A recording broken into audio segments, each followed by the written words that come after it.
یہ پوچھنا تھا کہ کیا یہ کسی حدیث میں آتا ہے کہ مسلمانوں کے 12 امام آئیں گے؟ 12 اماموں کے بارے میں بھائی پوچھ رہے ہیں کہ کیا کسی حدیث میں یا نص میں ایسی بات ہے کہ ان کی تعداد اماموں کی 12 ہی ہوگی؟ نہیں 12 ہی ہوگی، غلط بات ہے۔ حدیث پاک جو ہے نا اس میں یہ بات آئی ہے کہ اسلام 12 اماموں تک یا 12 عمراء اور یہ آپ کی بات سن رہے ہیں؟ اب ہماری سن لیں، اب آپ سن لیں حدیث پاک آواز آ رہی میں ہے آپ تک؟ یہ آواز آ رہی ہے، سنیں آپ سنیں۔ تسلی سے سنیں۔ آپ نے جو کچھ فرمایا تھا نا وہ غلبہ اسلام کا زمانہ ہے کہ 12 جو ہے نا خلیفے یا 12 امیر یا 12 امام سب لفظ آئے، ان تک اسلام غالب رہے گا۔ اب یہ جب لوگوں نے سنا تو میرے بچے لوگ رونے لگے۔ یہ بات جو میرے شیعہ دوست کے 12 اماموں کی خبر، پھر تو خوش ہوتے کہ 12 امام اللہ نہیں روئے، جب کہا صرف 12 حکمرانوں تک غالب رہے گا۔ پھر یہ آواز کٹ گئی تھی بیچ میں سے، نہیں آواز کٹ رہی ہے۔ آپ ٹیلی ویژن پہ سن رہے ہیں یا ٹیلی فون پہ ہی سن رہے ہیں؟ ٹیلی فون پہ سن رہے ہیں؟ آپ کے ہاں ٹیلی ویژن ہے جہاں پروگرام ہمارا چل رہا ہو؟ نہیں ٹیلی ویژن نہیں ہے۔ ہاں تو پھر شاید آپ موبائل سے کال کر رہے ہیں۔ نہیں ٹیلی فون سے، یہ پی ٹی سی ایل سے کال کر رہے ہیں۔ تو پھر تو نہیں یہ ہونا چاہیے۔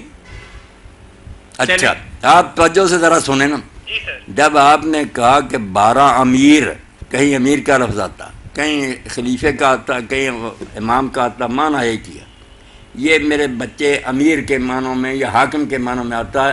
بے اختیار امام بے شک وہ کتنے ولی ہوں اللہ کے مکرم، ان کو نہیں امیر کہا جاتا۔ امیر المومن علی ہیں صرف کہ وہ خلیفہ بنے ہیں، حکومت ملی ہے۔ حسن بنے ہیں تھوڑے دیر، باقی جو ہے نا ان کو امام آپ دینی معنوں میں جتنا مرضی اونچا لے جائیں وہ امیر نہیں ہیں، ان کے پاس وقت کی حکومت نہیں ہاتھ میں آئی، ظلم سمجھیں یہ دو نہیں ملا ان کو اقتدار، اور آخر میں امام المہدی ٹھیک ہے وہ ہوں گے امیر۔ جب آپ نے کہا نا کہ 12 تک اسلام غالب رہے گا تو لوگ روئے پڑے۔ اب پوچھا گیا اس پہ کیا بات کیا ہوگا، آپ نے فرمایا خون خرابہ۔ تو رونا کیوں تھا اگر یہ خوشی کی خبر ہوتی؟ جیسے آپ حضرات کہتے ہیں کہ 12 امام تھے، یہ تو بڑی اطلاع تھی کہ اسلام کی ساری بات۔ فرمایا 12 تک رہے گا، دنیا اس کے بعد بھی رہے گی، مسلمان چلتے رہیں گے، مگر آپ پر ہر خون خرابہ لڑائی۔ اور واقعی بنو امیہ کا 12واں خلیفہ جو ہے نا خلیفوں سمیت وہاں سے خون ریزی شروع، یہ آپس میں انہوں نے ایک دوسرے قتل کر دیا، ان کا اقتدار بھی گیا اور بعد میں ساری سلطنت اسلامیہ میں تباہی مچ گئی۔ تو ان کے نیک ہونے کی خبر نہیں کہ یہ 12 نیک ہوں گے، نہ قطعاً نہیں، جن لوگوں نہ تعداد کی، یہ جو کہا نا کہ بس یزید میں اس میں نیک ہے وہ بھی ظالم ہے، نیک کا ایک لفظ نہیں، نیک جو ہے وہ صرف آپ نے فرمایا خلافت بعدی 30 سنہ، نیک جو ہے نبی کے طریقہ پر جو وہ 30 سال تک ہے، بعد کے صرف حکمران ہیں، اس لیے خلیفہ انہیں کہہ دیتے ہیں کہ اقتدار ان کے ہاتھ میں، وہ بالحق نہیں ہے، خلیفہ ہونے کے لائق نہیں، بن گئے زبردستی۔ مگر بہرحال وہ جیسے بھی ہیں 12 تک اسلام کا غلبہ رہے گا۔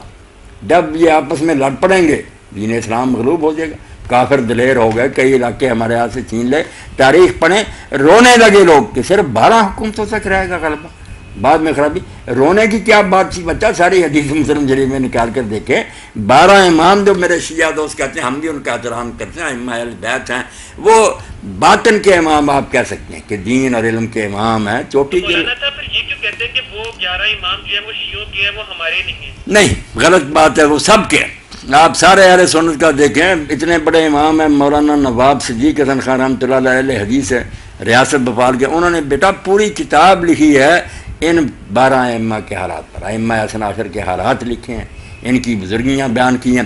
ایسے ہی بہت سے اہل سنت کے امام ہیں جنہوں نے ان کے مناقب، ان کے فضائل کمالات بیان کیے، سارے مانتے ہیں کہ یہ اقطاب ہیں، کتب ہیں اپنے اپنے زمانے کے۔ تو مولانا صاحب ان کا مقلد تو نہیں نا ہوا جا سکتا؟ نہیں، مقلد اس لیے نہیں ہوا جا سکتا کہ جن کو تو پتہ ہے کہ ان کی فقہ کوئی مدون ہوئی ہے، جیسے جعفری حضرات ہیں، وہ کہتے ہیں امام جعفر صادق اور ان کے بزرگوں کے فتوے لکھے گئے، ان کو اعتماد ہے، وہ کر رہے ہیں تقلید ان کی، یہ بھی کوئی بڑی بات نہیں۔ اگر ابو حنیفہ اور مالک کی تقلید ہو سکتی ہے تو امام جعفر صادق کی کیوں نہیں ہو سکتی؟ کوئی بات نہیں، تقلید کر سکتے ہیں۔ مگر یہ 12 کی جو خبر ہے نا، یہ دنیا کے حکمران ہیں ان کی ہے، نیک بھی ہوں گے، بد بھی ہوں گے، خود حضور نے بتایا کہ 30 سال کے بعد ظالم ہی ہوں گے، مگر غلبہ رہے گا اسلام کا، کافروں پر روب رہے گا۔ جب آپ نے یہ بتایا تو لوگ رونے لگے کہ صرف 12 حکومتوں تک روب ہے، بعد میں ثم یکون الحرج۔ تو جو شیعہ حضرات والے امام ہے اس میں کیا رونا تھا، وہ تو قیامت تک چلنے ہیں، اور کہتے ہیں شیعہ دوست کہ آخری شخص جو فوت ہوگا وہ امام المہدی ہوگا، حجت اس وقت مرے گا جب سب انسان ختم ہو جائیں، اس میں کیا رونا تھا؟ رونا تو یہی تھا کہ 12 امراء حکمرانوں کی بات کی کہ اس کے بعد تو بھائی خون خرابہ ہی ہے، خود مسلمانوں میں بھی ہوا، غیر مسلم بھی دلیر ہو گئے.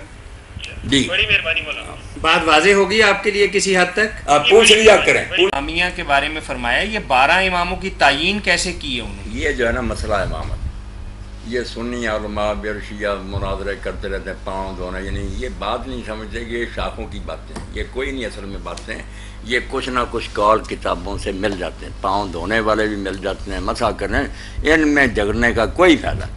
بات صرف یہ طے کرنی ہے کہ واقعی رسول اللہ کے بعد بھی کوئی ایسا منصب اس امت میں ہے کہ اللہ کے چنے ہوئے اور اللہ علم دیتا. اگر تو ایسے ہیں تو واقعی جیسے پھر نبی کو نہیں کوئی شخص پہچانتا اپنے دور کے، اس کے اعمال ضائع ہو جاتے ہیں.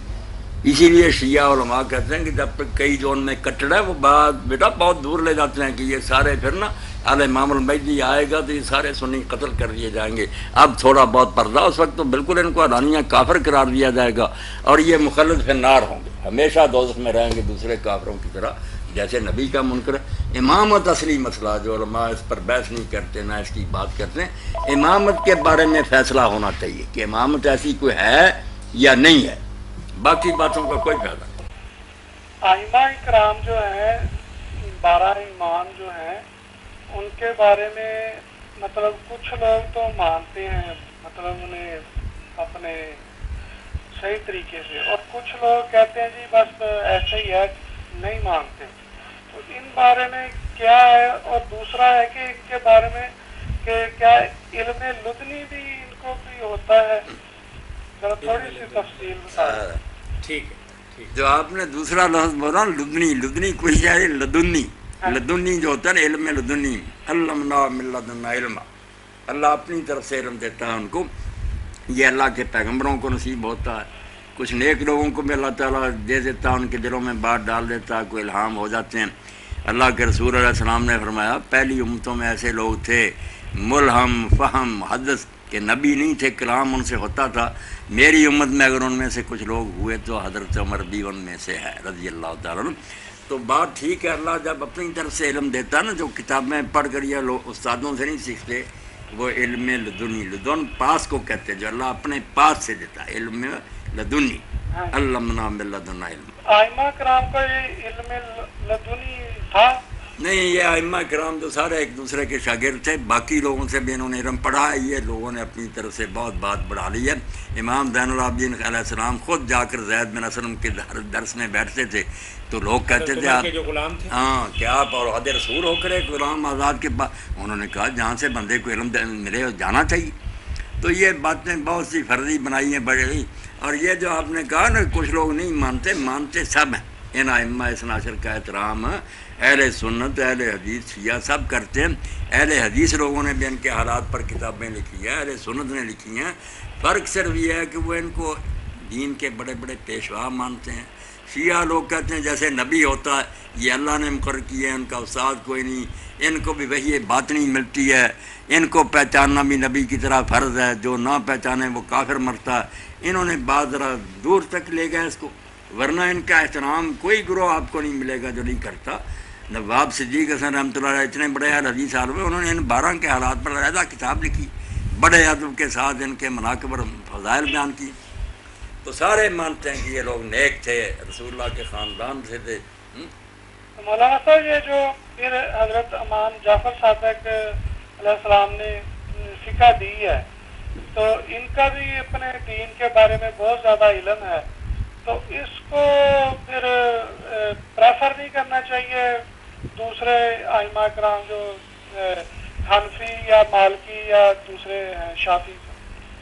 نہیں، اگر تو صرف اس وجہ سے پریفر کریں کہ امام جعفر صادق جو ہیں وہ رسول اللہ کے خاندان سے ہیں، تو آپ کو معلوم ہونا چاہیے نا میرے بھائی کہ ان سے بھی بڑے یا ان کے برابر کے دوسرے امام بھی اہل بیت میں سے ہیں جن کو گروہ مان رہے ہیں. مثلا یمن سارا برابر زیدیوں سے. زید جو حضرت علی زین العابدین کے بیٹے تھے، زید شہید، وہ بہت بڑے عالم تھے. ابو حنیفہ رحمۃ اللہ علیہ بھی ان کے شاگرد بنے ہیں. امام جعفر صادق اور مالک ان کے بھی امام باقر کے بنے. تو علم سب سے لیا لو. عبداللہ بن حسن بہت بڑے عالم تھے حضرت حسن کی اولاد میں سے. تو یہ امام کوئی یہ اللہ کی طرف سے ہو تو نہیں جاتا ہے کہ یہی ہے صرف. اہل بیت میں بے شمار امام ہوئے ہیں. یمن کے علماء جو انہوں نے بڑی بڑی کتابیں لکھی ہیں، امام الحادی، امام القاسم، ضخیم کتابیں قرآن و حدیث سے نکالی ہوئی. تو کسی ایک پر ہم نہیں جم سکتے. ان کا بھی وہ لوگ جو ان کا نہیں علم دیتے وہ بھی ظالم، جیسے اور اماموں کا پڑھتے ہیں. امام جعفر صادق کا بھی پڑھے، زید کا پڑھے، دوسروں کا پڑھے. جس کی بات وزنی نظر آئے وہ لینی چاہیے، کوئی شک نہیں. بہت مہربانی جی، بہت شکریہ. اللہ تعالیٰ آپ کو. ہاں جزاکم اللہ خیر بھائی کال کرنے کا. مولانا آپ نماز کے حوالے اب سے میں حضرت عمر حوالے کا کے کال طور بتا پر رہے ہیں. کہتا ہوں کہ ابن تیمیہ رحمۃ اللہ علیہ مسئلہ امامت کے سخت مخالف ہے کہ کوئی اللہ کی طرف سے امام نہیں مقرر. عالم ہے، نیک ہے، مگر مسائل میں انہوں نے اعلانیہ اپنے فتاوے میں ائمہ اہل بیت کے فتووں پر فتویٰ دیا اور کہا کہ علماء اہل بیت کا فتویٰ جی فرمائیے بھائی. کوئی اس میں حرام نہیں ہے.